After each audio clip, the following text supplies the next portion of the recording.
Estamos de volta com a nossa primeira palestra de hoje, do nosso terceiro dia do Congresso Florestas Online 2022. Queria dar bom dia aqui para o Ricardo Júnior. Bom dia a todos. Ricardo da R2F, Lemnatec Fenotipagem Digital. A Cristina Klink da Silva, parabéns pelos esclarecimentos. Luiz Alberto Batista de Moraes, engenheiro florestal, Além Paraíba, Minas Gerais. Bom dia, feliz a todos. Vamos lá, então, para a gente não perder mais tempo, vou pedir para o nosso diretor, o Guilherme, colocar aqui do meu lado o nosso primeiro palestrante. Bom dia, Roosevelt. Bom dia, Paulo. Bom dia a todos. Inicialmente, queria te agradecer aí o convite a toda essa equipe aí do Florestas Online. Um prazer muito grande estar aqui com vocês e um bom dia também para os nossos participantes aí. Ô, Roosevelt, vou pedir só para você ficar um pouquinho para trás, está cortando a sua cabeça. Você ficou um pouquinho para trás. Aí, tá ótimo. Não, tá ótimo, beleza. Aí, tá ótimo, agora ficou bom. Então, Roosevelt, vamos lá. Eu não vou perder mais tempo, não, porque a sua palestra, você foi um dos primeiros a entrar aqui, os primeiros palestrantes a ser convidado, porque a sua palestra vai trazer muita informação que eu estou sabendo, que é uma questão que não só de Minas Gerais é um case, mas também aqui em Mato Grosso do Sul é um caso a ser estudado. O tempo é seu e a palestra é tua. É com você, Roosevelt. Obrigado. Bom dia a todos novamente. Eu vou trazer aqui para vocês uma abordagem importante, interessante e, de certa forma, também um pouco preocupante, que é a redução da nossa base comercial de plantio hoje no Brasil. Então, eu estou chamando de clones de Minas, porque Minas tem determinadas características onde a gente tem conseguido produzir materiais genéticos que estão sendo, então, entre aspas, aí, exportados para todo o Brasil. A minha apresentação ela está baseada em 5 partes. Rapidamente eu falarei sobre Minas Gerais, o celeiro de clones do Brasil, por que isso? Alguns drivers da adaptabilidade e produtividade em Minas Gerais, a diversidade clonal que a gente vê aqui em Minas, o perfil da produção em Minas Gerais. Esse daqui dá um tópico, dá uma visão muito interessante do que está sendo produzido hoje em Minas e o que vai ser plantado, e algumas perspectivas para o futuro.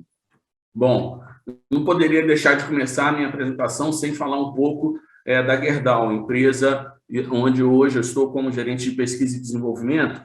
E como que falar um pouco da Gerdau se enquadra no contexto da minha apresentação? Hoje, a Gerdau ela planta basicamente em todo o estado de Minas Gerais. Vocês podem ver aí, pelo slide, de norte até o sul de Minas Gerais, onde a gente tem um gradiente muito grande de solo, de clima, e em todos esses locais, a Gerdau tem feito um trabalho muito especial de melhoramento genético, onde a gente, então, tem obtido genótipos interessantes que possam ser utilizados de uma forma produtiva, de uma forma eficiente em todas as áreas da empresa. Então, por isso, eu começo fazendo essa pequena introdução, e vocês vão ver ao longo da apresentação também que hoje, do que a gente poderia considerar de clone novo, a Gerdau tem participado, através da Arborgen, com 53% desses novos materiais que estão sendo comercializados.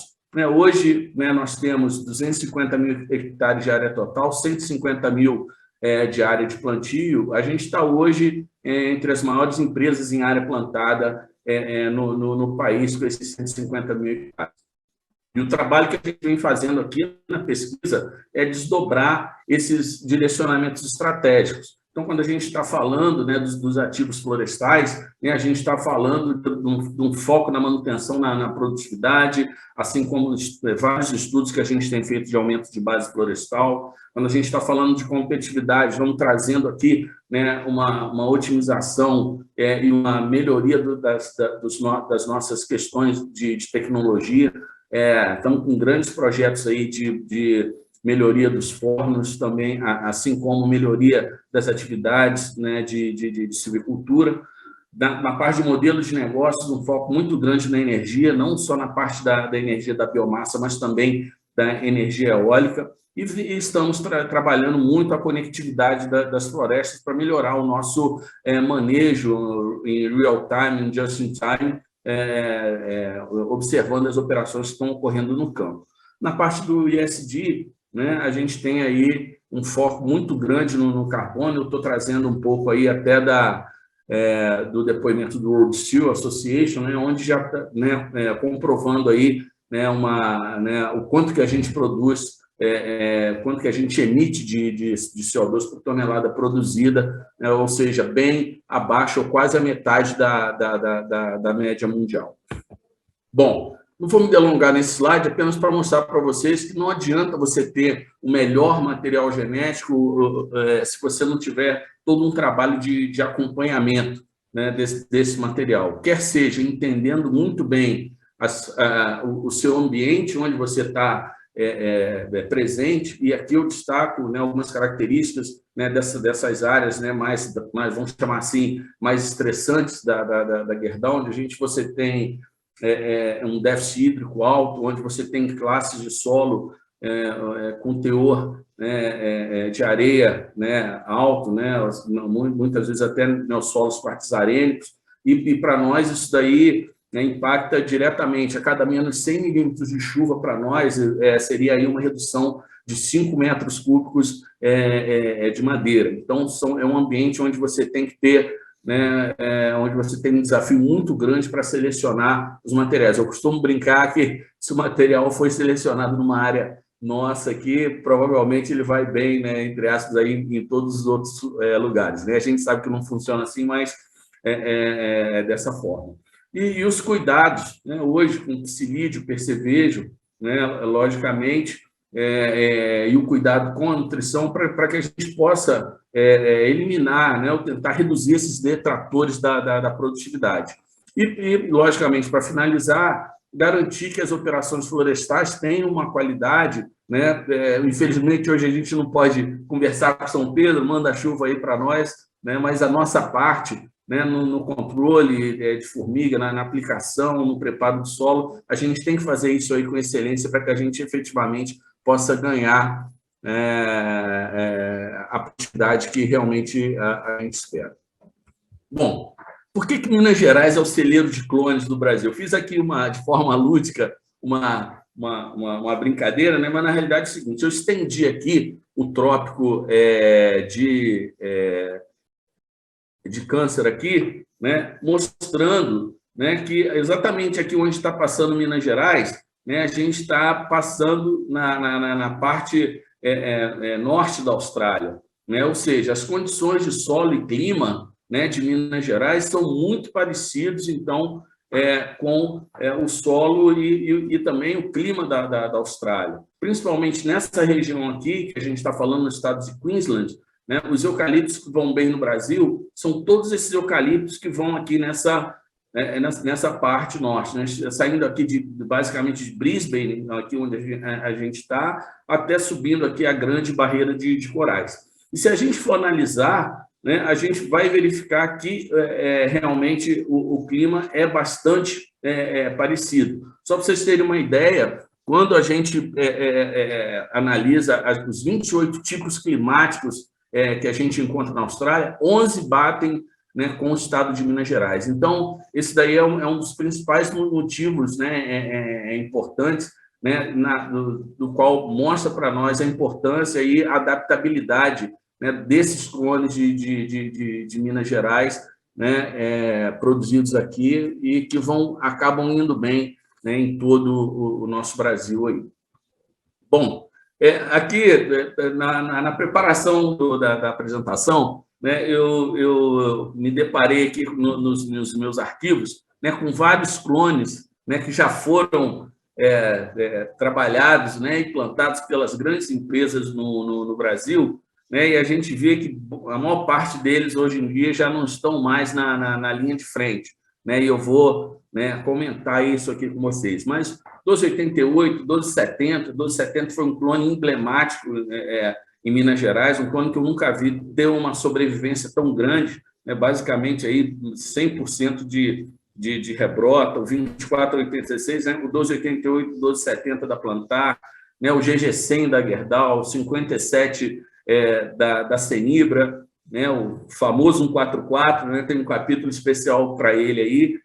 enfim, são vários clones que a gente teve aí ao longo desses anos aí, que hoje já não estão mais na linha de frente, mas todos eles representam, né, o desenvolvimento e tudo que foi feito, né, pelas empresas, né, no que se refere à parte do seu material genético. Aqui, opa, travado aqui.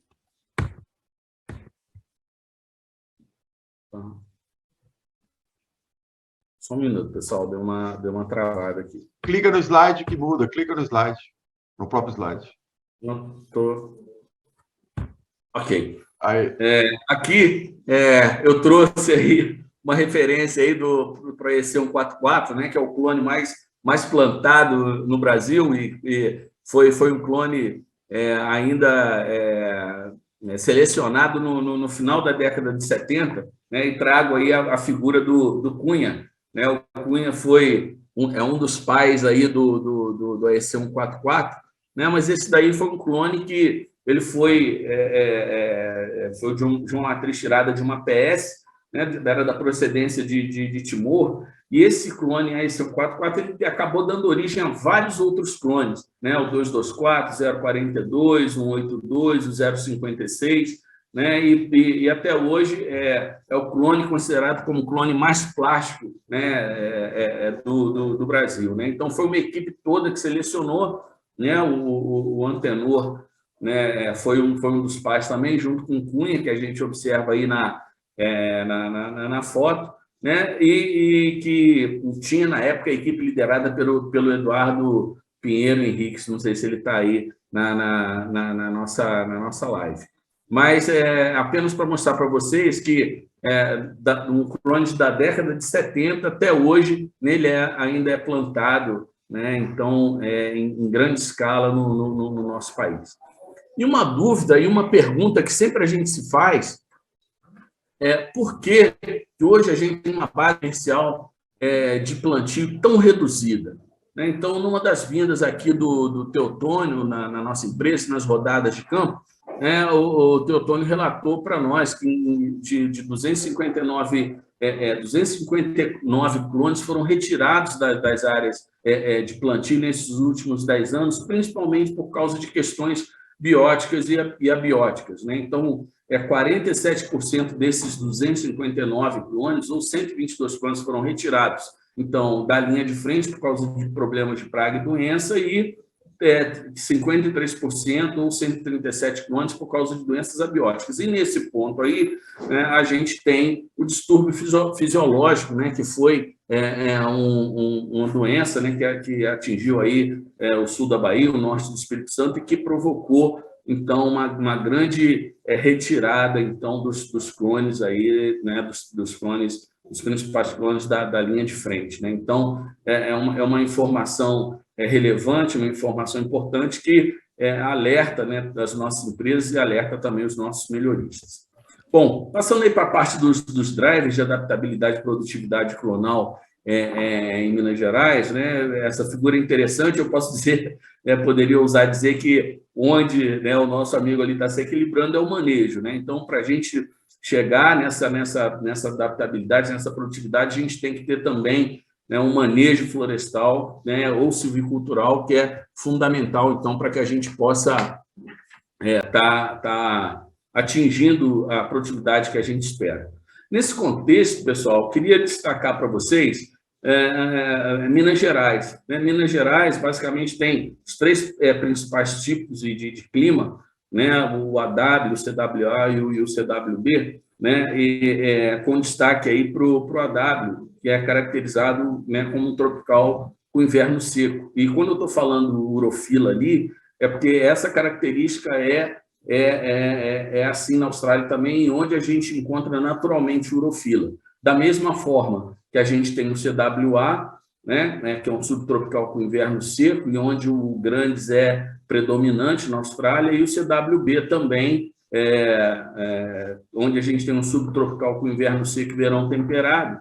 E isso daqui mostra para nós também por que, né, que, né, a nossa base hoje, né, o urograndes, né, o urofila, ou alguns híbridos espontâneos de urofila, a gente vai encontrar, né, com tanta adaptabilidade, com tanta produtividade no nosso estado. Basicamente, nessas épocas, né, a gente tem, então, as chuvas, né, geralmente no verão e na primavera, sendo caracterizado por uma época seca bem proeminente no meio do mês, e temperaturas que vão aí, né, de 25 a 30. Né? A gente pode também até fazer uma inferência que hoje as maiores produtividades, né, no Brasil, elas estão presentes, então, no norte do Paraná, no sul de São Paulo, produtividades muito boas, onde até na própria Gerdau também, no sul de Minas, onde a gente vai encontrar mais ou menos essa temperatura e mais ou menos 1.400, 1.200, 1.400 milímetros de precipitação, né, trazendo aí bons resultados aí de produtividade. Eu queria destacar esse slide. Esse slide é muito interessante e mostra para nós um pouco do nosso desafio. Né? Esse trabalho do PEX foi um dos trabalhos mais importantes, né, que a gente teve para avaliar a questão do carbono, do fluxo de nutrientes e de água. Né? Ele avaliou, né, 36 sites, né, basicamente 14 materiais genéticos, né, no Brasil e no Uruguai. E eu queria destacar para vocês aqui do que é o histórico do clima. Vocês reparem, basicamente, né, o clima nunca foi o mesmo. Ele se mostrou, às vezes, 1, 2 anos o mesmo, mas depois ele começa a mudar. Né? Isso daí é um grande desafio para nós. Né? Porque, assim, entre os parâmetros, né, estudados, a temperatura foi a mais relevante por diferenciar os desempenhos genotípicos nos ambientes, né? E dessa forma controlando toda aí a interação genótipo-ambiente. A temperatura ela está relacionada com uma taxa decrescente de crescimento das árvores, né? Porque com o aumento da taxa respiratória, a gente tem um fechamento do estômago e uma redução do processo de fotossíntese. Mas a gente tem também que a água, de certa forma, também acaba influenciando nessas produtividades. Aqui mostra o desafio para nós, né, de seleção de materiais. Né? Como que você trabalha, né, com uma variabilidade tão grande? Né? Então, esse estudo ele foi muito importante, está sendo muito importante. Ele lançou vários insights, aí, várias linhas de estudo importantes para nós. Bom, aqui tá. E aqui um pouco do que a gente, né, já conhece, né, a gente observa aqui nos estudos, né, a gente vê que à medida que a temperatura média vai aumentando, automaticamente os volumes vão reduzindo, logicamente o ímã também, isso aí, de certa forma, para boa parte dos materiais genéticos. Assim como a gente vê também a questão do déficit hídrico, né, o aumento do déficit hídrico acumulado e o aumento do déficit hídrico anual, né, vai, né, fornecendo uma redução, né, então, dos volumes e do incremento médio anual. E, inversamente, para a questão da chuva, né, quanto mais chuva aí, a gente tem um aumento, então, do ímã. Quando a gente começa, né, lá na engenharia florestal a estudar um pouco como funciona o eucalipto, a gente sempre teve referências de que, ao longo do desenvolvimento dos eucaliptos, né, a gente observou que eles se adaptaram a poder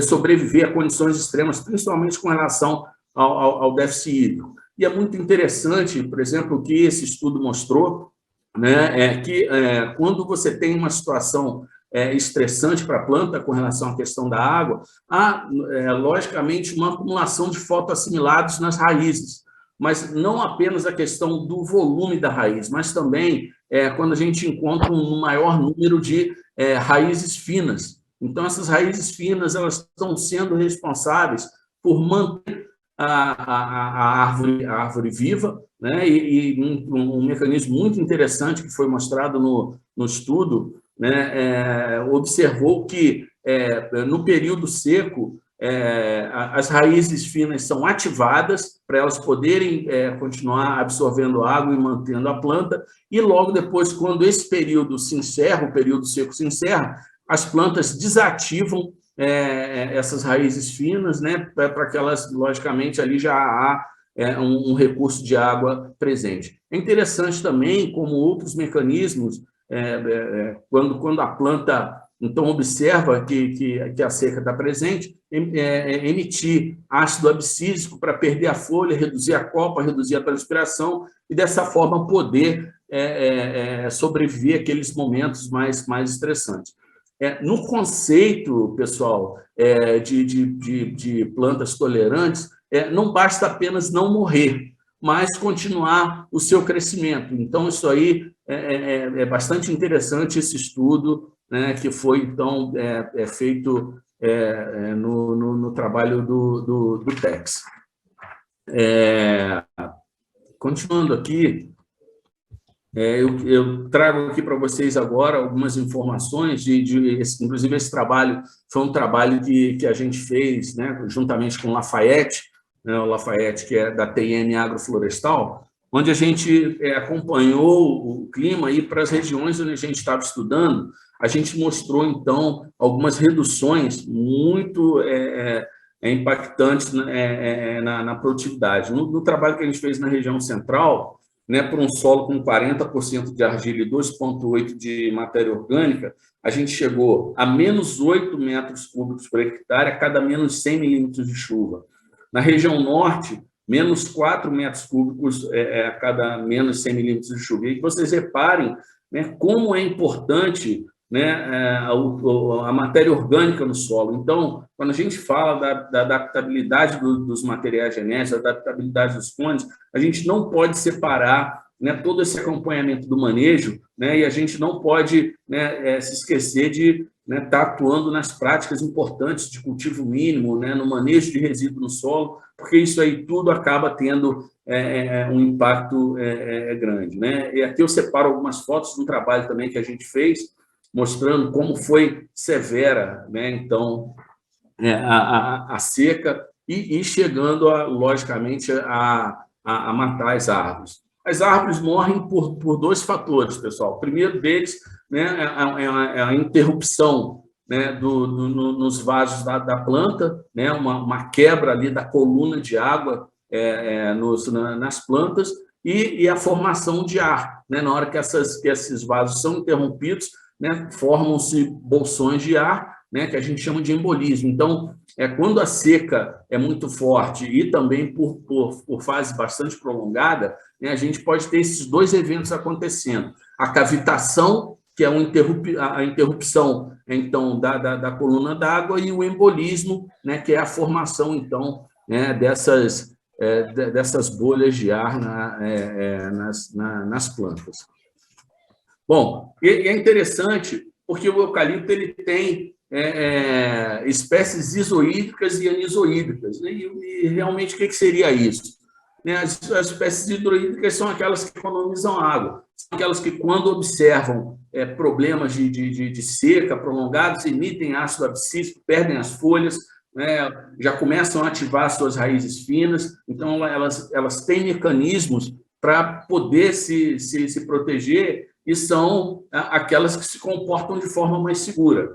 E as anisoídricas são aquelas que já não atuam assim, elas demoram um pouco mais para fechar os estômatos, elas, entre aspas, aí gastam mais água, e a gente poderia observar, né, que isso daí seria interessante, né, uma espécie anisoídrica, se essa seca não fosse muito prolongada, se fosse apenas uma espécie de um veranico, porque aí ela não teria perda significativa de produtividade. Mas o importante é ver que, então, né, que a gente tem, dentro do gênero Eucalyptus, essas espécies, né, com essas características, né, que se baseiam aí na estabilidade dos tecidos vegetais frente às flutuações hídricas. Aqui, né, do Diário do Comércio, 2015, esse ano, o ano de 2014 foi um ano muito ruim para Minas Gerais, né? A seca foi muito forte, então a gente teve aproximadamente no estado de Minas Gerais mais de 150 mil hectares, né, cultivados com eucalipto perdidos. Então, isso daí acendeu uma luz muito grande para nós, e desencadeou, inclusive, programas, né, que eu vou citar aqui como o programa de tolerância à seca, né, que a gente vem desenvolvendo com algumas empresas junto à Universidade, então, Federal de Viçosa. É uma boa forma para a gente realizar a seleção inicial, então, de clones tolerantes à seca, é observar os caracteres morfológicos, né, e de crescimento. É muito provável que as plantas mais sensíveis, né, apresentam respostas claramente indicadoras de sensibilidade. Murcha foliácea de uma delas, redução do crescimento, né? Então, a genética já começa a ajudar a gente nessa forma. Dentro da linha do tempo de produção de clones superiores, né, basicamente é o que a gente, né, já tem do que é normal ser realizado dentro dos programas de melhoramento, mas, logicamente, se observando essas questões, eu acho que a questão, então, climática aqui passa a ser muito mais relevante, e a gente também vem trabalhando nas empresas com algumas alternativas. A primeira delas são os corímbias, que vêm se mostrando muito resistentes a questões de estresses hídricos e ambientais, e nos programas que estão sendo realizados, como, por exemplo, o programa de tolerância à seca, alguns cruzamentos promissores, onde a gente tem inclusão de espécies não tradicionalmente usadas na silvicultura nacional, como, por exemplo, o longirostrata, o brassiana, né, o próprio pelita. A gente tem já alguns clones de pelita, então mostrando que há possibilidade, ainda existe muita variabilidade genética que pode ser explorada, né, observando essas questões da tolerância à seca. No projeto de tolerância à seca, que está sendo conduzido por essas empresas que vocês estão vendo na tela, a gente já tem 400 famílias. Alô? A gente já tem 400 famílias híbridas, são mais de 130 mil indivíduos testados em 6 sites diferentes em 5 estados do Brasil. E os resultados estão sendo muito interessantes, são resultados muito promissores, e que podem levar a gente aí a ter em breve materiais que possam, logicamente, nos suprir essa demanda que a gente tem. E aqui eu coloco alguns desafios, né, que eu entendo que a gente pode, né, tá trabalhando nessa questão, né, da própria seca, né? Então, assim, a gente vê que está tendo uma migração muito grande das empresas, até por causa daquela questão entre aspas, aí, do medo de não ter a madeira no final da rotação ou do ciclo, né? Então, assim, um foco muito voltado no negócio. Talvez, né, você possa perder, né, por exemplo, igual nós que produzimos carvão vegetal, né? Então, de repente, a gente pode perder um pouco na produtividade, em volume, mas ganhar, né, no rendimento em carvão vegetal através de maior densidade da madeira. Então, tem muitas empresas que estão observando, né, estão focando no negócio para ter um resultado melhor para o cliente final e para o negócio final em si.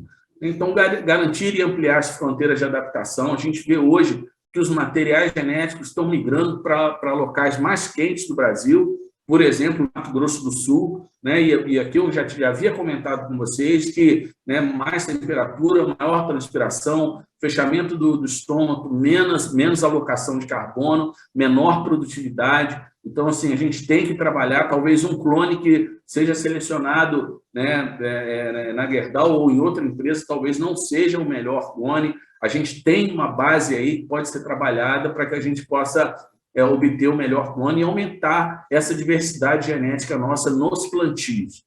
Então, precisamos reduzir os ciclos de melhoramento. A gente sabe que aí um clone está aí para 12, 14 anos, né? Então a gente precisa trabalhar muito nessa parte. Não errar na seleção, isso é fundamental, não podemos errar na seleção. Então, a interação genótipo-ambiente nesse contexto é muito forte. A gente tem, então, que testar nos diversos solos, nos diversos climas, nas diversas situações, topo, encosta, baixada, enfim, temos que explorar esse jogo de xadrez aí que a gente tem para que a gente possa não errar na seleção e, né, indicar um material que talvez não seja representativo. Aumentar nossa eficiência na clonagem, precisamos inovar, né? Todo o processo que não está linkado com inovação, ele está sujeito a desaparecer.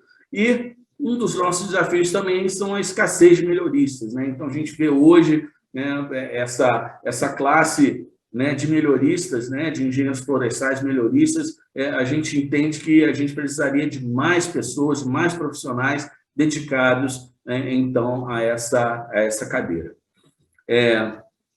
Eu trago aqui também, a gente não poderia deixar de falar um pouco das pragas, eu não vou me ater muito em profundidade, mas o que eu queria destacar para vocês é que eu consegui esse material junto com o nosso amigo professor Wilken, né, através do Protef, e a gente avaliou 23 empresas em 13 anos, e o que a gente observa? Um aumento, né, considerável das pragas ao longo desse tempo. Várias coisas podem estar influenciando, né, o clima, até mesmo a questão, né, de uma redução dessa base genética dos materiais que são plantados. Mas o que eu destaco aqui é que, do que foi atacado e controlado, apenas 27% das áreas foram controladas. Isso daí a gente não, né, precisaria entender melhor, né, se isso aí foi monitorado, foi encontrado que não precisaria ser combatido, ou se foi controlado de forma biológica, enfim. O que a gente vê é que o nível de controle foi muito baixo. Quando a gente vê, por exemplo, um psilídeo de concha, nos estudos que a gente fez recentemente, mostraram para nós, por exemplo, em infestações altas, uma perda no final da rotação de 22%. Inclusive, a própria tese do Luiz Renato, que hoje é da Silvamo, mostrou, né, também números mais ou menos dessa ordem. E eu queria destacar para vocês, nesse quadro aqui da direita, essa parte aqui de lagartas, pessoal. Olha, apenas 46%, né, da área foi, então, controlada. Basicamente, esse dado ele vem aí de uma grande manifestação que a gente teve no Mato Grosso do Sul, onde a gente tem plantado, vocês vão ver que a previsão, né, para o ano de 2023 é se plantar entre 50% a 60% de 144, então, na região. Então, isso aí alerta a gente, porque a gente precisa ampliar essa base de forma que a gente possa ter, né, aspectos de biossegurança, né, controlados.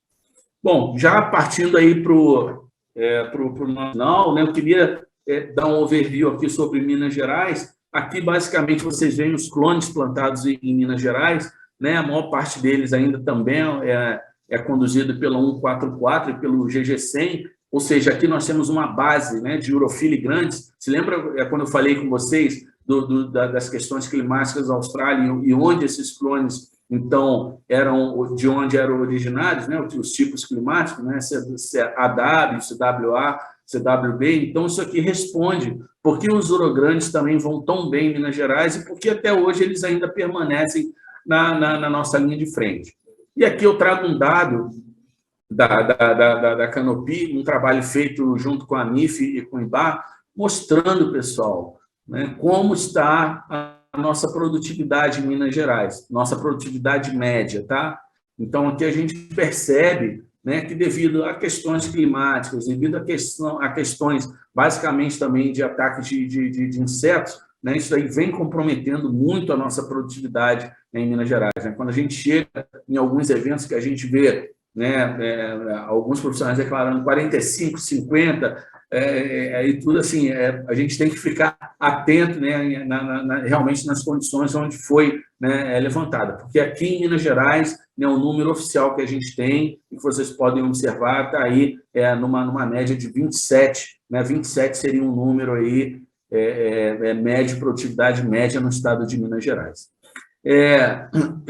Para finalizar, eu trouxe aqui algumas informações importantes sobre a questão de produção de mudas, né? Porque isso aqui vai acabar determinando para nós o que vai ocorrer para nós aí para frente. Então, os critérios desse trabalho, inclusive eu já queria aqui agradecer ao professor Gleison, a CIF, a Universidade Federal de Viçosa, né, pelos dados e pelas ideias que a gente trocou sobre esse trabalho, Então, aqui nós selecionamos viveiros de mudas de eucalipto clonal, todos eles produzem mais de 1 milhão de mudas anualmente e que, logicamente, comercializam, né, essas mudas. Aqui, a gente, então, nós temos 45 viveiros que produzem 474 milhões de mudas por ano, num preço médio, tá, gente? Na época do trabalho, 833. Eu sei que aqui já teve uma variação, tá? Vocês podem estar assim, não, me dizem então onde está essa muda da 833 que eu vou lá comprar. Mas, na realidade, né, a gente teve uma alta de insumos, né, e isso daí acabou acarretando, talvez, aí um aumento nesses custos. Mas é apenas para a gente ter uma ideia. Na região sudeste, a gente tem 23 viveiros, sendo que 11 são em Minas Gerais, 2 no Espírito Santo e 10 em São Paulo, que produzem, então, aí 186 milhões de mudas. Então, aqui já dando, né, um overview aí para a região sudeste. Aqui, pessoal, em Minas Gerais, na pesquisa que a gente fez, então, 11 viveiros, porém, apenas 8 responderam às informações solicitadas. 15 desses viveiros, né, produzem 144, o 1528, né, que é o clone da Peram, o 224 também da Peram, VM1. Aqui vem os clones da Gerdau, que hoje estão disponibilizados, com destaque para 2 clones mais novos, pessoal, o GG2673 e o 1923. Né? O AEC 144 ainda continua sendo o clone mais produzido, e desses 11 viveiros que responderam, aqui a gente tem que 53% desses clones são clones, então, da Gerdau, principalmente de acordo com uma parceria feita com a Arborgen. Bom, recentemente, né, e voltando àquela questão que eu mencionei para vocês sobre a importância da gente ter uma relação muito estreita entre a genética e a silvicultura, eu tive num evento muito interessante, onde tinha basicamente 30% das pessoas que plantam, no caso, no Brasil, agricultura mesmo, né? Não tinha ninguém da floresta, só tinha eu, e lá eles estavam falando muito sobre a agricultura regenerativa. Então, eu trouxe aqui para vocês também uma ideia, então, que eu chamei aí, entre aspas, de silvicultura regenerativa. Ou seja, precisamos estar trabalhando, né, com cultivo mínimo, precisamos estar trabalhando com melhores químicos, né, com doses menores, menos aplicações, né, sempre aquela questão do preparo restrito do solo, bom manejo do resíduo. E aqui, muito importante, a alocação clonal. Nesse trabalho que trazido pelo TEX, mostrou que só de você alocar o clone certo no local certo, você pode chegar até 30% a mais de produtividade, apenas alocando o material genético corretamente. Então, isso aí eu acho que faz parte, né, logicamente, desse contexto, né, da silvicultura regenerativa. E para vocês terem uma ideia, aqui a gente tem os maiores produtores do mundo que já estão se comprometendo com a agricultura regenerativa. Nestlé, né, comprometeu a adquirir 50% dos produtos-chave de práticas agrícolas regenerativas até 2030. Né? O Walmart trabalha com fornecedor para ampliar a adoção de práticas agrícolas regenerativas, se comprometeu a apoiar o manejo de 20 milhões de hectares até 2030. Então, o que eu vejo, pessoal? A parte florestal, nós da área florestal não podemos nos esquivar disso. A gente tem que seguir essa linha, né, da silvicultura, da agricultura regenerativa, de forma que a gente possa auferir os ganhos de produtividade e de sustentabilidade, né, das nossas plantações. Bom, e finalizando, né, pelo que vocês viram ali, do que está sendo mais produzido ainda, a gente ainda vai ter vários ciclos de plantio comercial, né, com a mesma base genética. Minas Gerais, pelas suas características, pelo que eu comentei, ainda é o estado mais estruturado para fornecer novos clones para o mercado. O portfólio de clones de Minas Gerais ainda é o maior do que em outros estados, por isso eu até brinquei, né, que a gente está exportando os clones para outros estados. As empresas estão com bons programas, né, de melhoramento, materiais para serem lançados, mas em fase de plantio piloto. E aqui vem um pouco do que eu comentei, né, do inovar, né? Então, a gente precisa fazer as coisas realmente com segurança, mas a gente precisa ser também um pouco ousado, a gente precisa realmente testar mais, testar de forma ampliada e, né, conseguir aí ter novos materiais para a gente poder aumentar a nossa biossegurança. O Corímbia, né, ele ainda tem desafios, né, então a gente já vem discutindo muito com a questão de nutrição, questão da bifurcação que ele apresenta. No caso aí, para o próprio carvão vegetal, a gente ainda observa que os teores de lignina ainda são um pouco baixos, né, comparado com alguns eucaliptos, e com isso daí a gente tem alguma perda de rendimento gravimétrico, mas vem se mostrando para essa parte aí da resistência e da tolerância, né, como um bom material e que pode ser uma alternativa para nós em termos de tolerância a estresse hídrico e ambiental. Bom, pessoal, então seria esse material que eu trouxe para vocês. Agradeço novamente a oportunidade de estar compartilhando e discutindo com vocês e me coloco aí à disposição para quaisquer dúvidas ou questionamentos. Muito obrigado. Obrigado, Roosevelt. Obrigado pela sua belíssima palestra. O pessoal que já está no chat comentando aqui. A Cristina Klink, parabéns pelos esclarecimentos. Miguel Tortoriello, bom dia desde Junín, Buenos Aires, Argentina. Walter Fernandes, bom dia, gente. Está em Sete Lagoas. O Wagner, na gestão ambiental e reflorestamento de Maranhão, assistente de operações florestais Aço Verde do Brasil. Camila dos Santos Gomes, bom dia. Rodolfo Valdívia, buenos dias a todos, desde Santiago de Chile. Ricardo Wagner, grande Roosevelt, prazer enorme em assistir sua palestra. Marco Andrade, bom dia a todos. Mestre Roosevelt, é um prazer assistir sua brilhante palestra, o Marco. O Arli Fátima Nogueira, bom dia. Marcelo de Almeida Reis, bom dia. Da Control 4, Patos de Minas, nosso patrocinador, grande amigo. Obrigado, Marcelo. Álvaro Jobal Salvaia, bom dia. Luiz Vilate, bom dia. E vem já a pergunta primeira, da Nanda Guiar. Bom dia, Roosevelt. Parabéns pela palestra.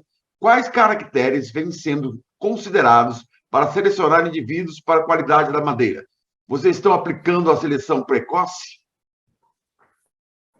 Aqui, no caso, para o carvão vegetal, uma das principais características, não só para o carvão vegetal, mas assim, para todo produto, tem sido realmente a densidade da madeira.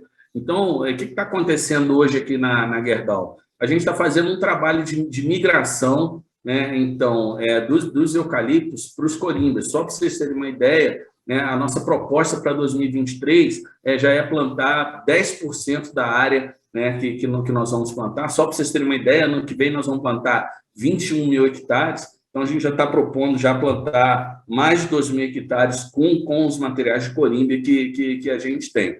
Então, assim, densidade seria, né, um dos principais caracteres que a gente vem observando, mas, logicamente, a gente tem feito as avaliações tecnológicas e avaliações precoces, né, como você perguntou, né, aos 3 e aos 6 anos. Na realidade, o nosso ciclo, o nosso manejo aqui, nossa rotação é de 6 anos, mas as avaliações que a gente tem feito precocemente já são de 3 anos. Estão fazendo uma avaliação silvicultural, onde a gente vai observando retidão, desrama, né, e também características tecnológicas da madeira, onde a gente, então, já faz uma carbonização já também precoce e análise dessas características da madeira de forma para a gente ter uma ideia do que isso, como essa madeira será aos 6 anos. Então, assim, realmente a gente tem feito aí essa avaliação precoce com foco no carvão vegetal. O Ricardo Júnior pergunta, gostaria de fazer a seguinte pergunta. Fatores de resistência abiótica estão sendo considerados para o desenvolvimento dos novos clones, pelo que eu entendi, é isso?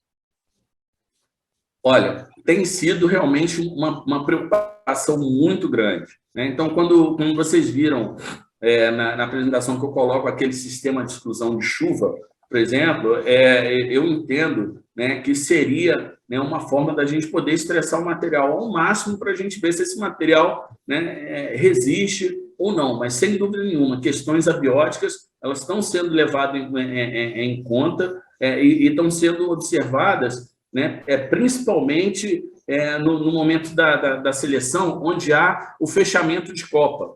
Esse daí, muito boa pergunta aí, né, do colega, que Ricardo até Júnior. me fez, do Marco Júnior, que é o Ricardo, seguinte, para você fazer, Ricardo, para você fazer essa avaliação precoce, né, é necessário que todo o esquema de competição da planta já esteja sendo feito. Ou seja, como que a gente avalia isso? Só fazer seleção precoce quando você já tem, né, o standard todo fechado, ou seja, quando já existe o fechamento de copas, né? Porque aí a gente vai observar toda a competição intraespecífica aí desse material. Excelente pergunta, obrigado por me lembrar dessa questão aí. Então, a seleção precoce dos materiais para questões, né, de tolerância, só quando o material já estiver completamente fechado aí com as copas tocadas em si.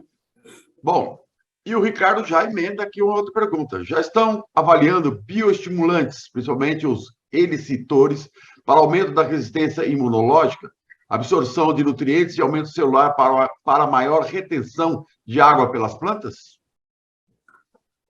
Sem dúvida nenhuma. Eu acho que essa linha, até dentro, boa pergunta também, dentro do que eu falei sobre a silvicultura regenerativa, eu acho que esse daí é o próximo salto que a gente tem que dar, né, para a gente alcançar o máximo da nossa produtividade. A gente tem que estimular realmente, né, todos os fatores biológicos, né, dentro do solo, né, da microbiota do solo, existe toda essa biodiversidade oculta, e eu acho que é nela aí que a gente tem que investir através de práticas mais conservacionistas para que a gente possa ter, ao longo do tempo, ativação natural, né, desses micro-organismos.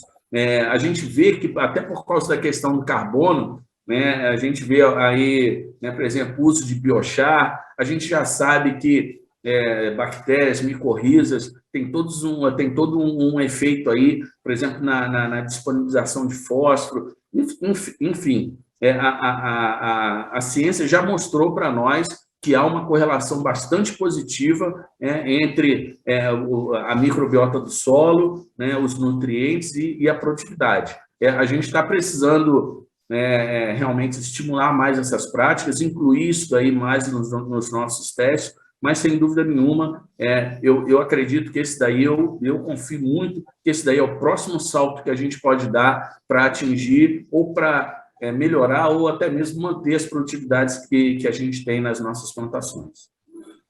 O Carlos Eduardo Volpato, bom dia. O Guilherme Ferraz de Arruda, bom dia, Paulo e equipe. Muito boa palestra de Chapecó, Santa Catarina. Luiz Alberto Batista de Moraes, engenheiro florestal. Escassez de melhoristas, desafio que eu considero determinante. Palestra memorável.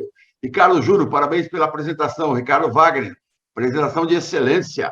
Marco Andrade, excelente palestra. Obrigado. Parabéns. Grande abraço, Roosevelt. André Antônio Balesteri, bom dia. O Walter Fernandes, parabéns pela palestra, doutor Roosevelt. E meu amigo João Leite de Souza, lá da Venezuela, nosso grande amigo. Bom dia a todos. Grande abraço, Roosevelt.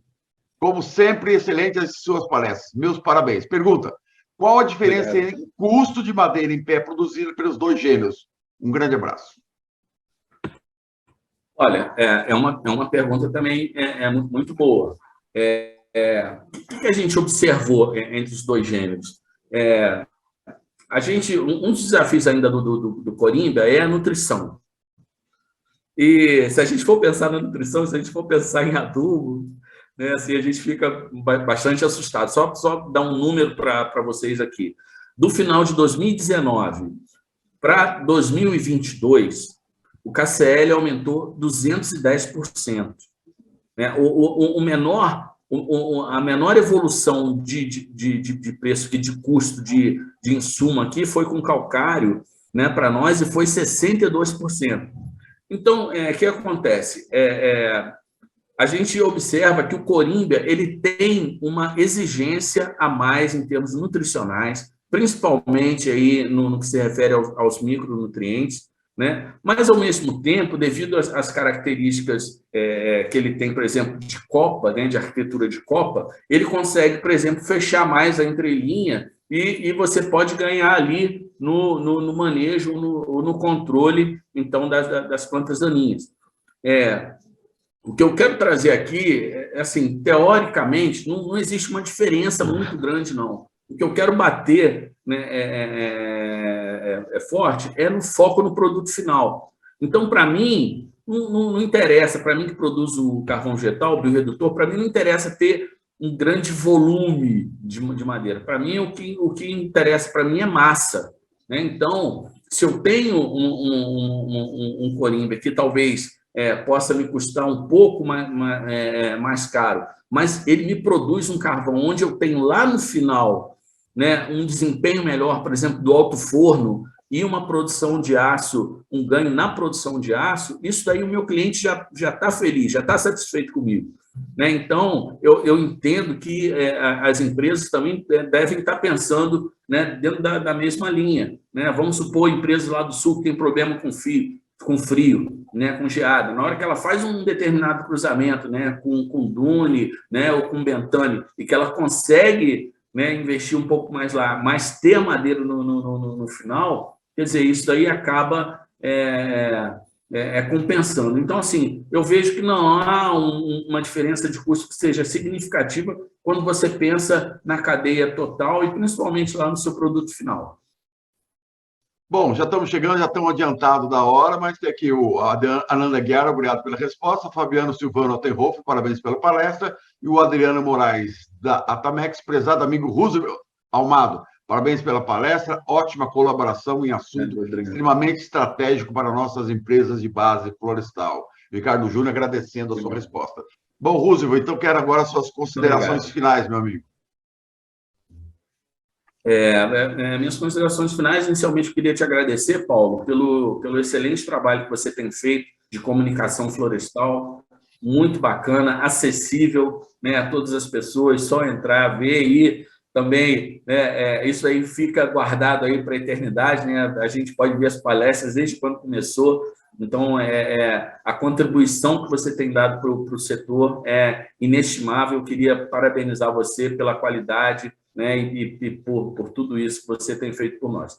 Como consideração final, pessoal, eu queria dizer para vocês que eu tenho uma preocupação legítima com relação, né, à questão dessa falta de diversidade dos plantios clonais, né, comerciais no nosso Brasil. A gente está numa fase importante, uma fase de descarbonização, de desfossilização. Existem muitos programas já falando, né, de plantar 3 milhões de hectares. Pô, mas nós vamos plantar 3 milhões de hectares com quê? Com que clone? Né, expondo, né, ainda mais, né, a nossa atividade que está tem uma pegada muito boa, muito forte de carbono. Né? Então, na realidade, eu tenho medo, sabe, Paulo? É que, né, assim como a silvicultura foi implantada na década de 70 com os incentivos, onde teve muita generalização, onde não teve estudos mais aprofundados e que hoje até, inclusive, são motivos das críticas, né, que o eucalipto recebe, né, por causa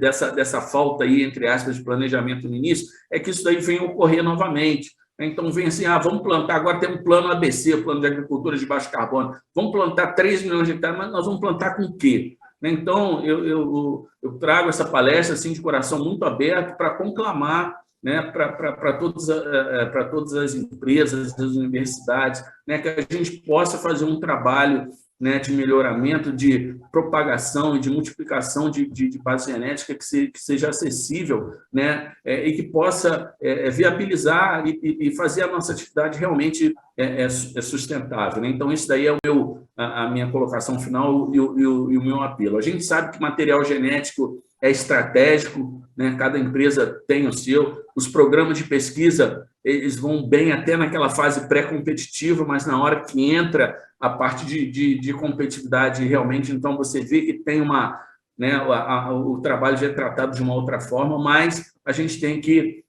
buscar meios aí para a gente poder resolver essa questão e estabelecer a nossa cultura de uma forma realmente sustentável e segura. Muito obrigado, Roosevelt. A pessoa está agradecendo. A Ana Maria, parabéns, Roosevelt. Paulo, show de evento. O Claudinei Galê já está fazendo uma pergunta aqui. Eu gostaria que você entrasse depois no chat e respondesse a ele, tá? Tá? E você entra aqui no chat e vai conversando, o pessoal continua conversando aqui. Mas antes, eu quero que você dê uma olhada aqui, eu pedi para o nosso diretor colocar essa foto. Coloca a foto aqui que eu pedi. Sabe? Essa foto foi mandada. Aí, essa foto foi mandada pelo Rogério Gira. Ele é professor do Instituto Federal Baiano, em Teixeira de Freitas, na Bahia. Os estudantes de florestal e agronomia estão lá numa sala assistindo o nosso congresso ao vivo. Tá lá. Que legal. Aí, então, isso acontece em várias universidades brasileiras. O professor coloca lá, então, uma tela, basta colocar um espaço, uma tela e um som, e os alunos ficam assistindo lá. E é muito legal isso, ou seja, nós estamos falando com muito mais gente do que aparece aqui no nosso YouTube. Obrigado, Roosevelt. Não vamos perder mais tempo, não, porque o Caio já está na linha. O Caio que foi seu pupilo, né? Já trabalhou com você, né, Roosevelt? Exatamente. O Caio aí, meu parceirão aí na genética aí. Bom, o Caio hoje está na Arbogen, ele já entra já. Então, diretor, Guilherme, roda a vinheta que o Caio já está na linha.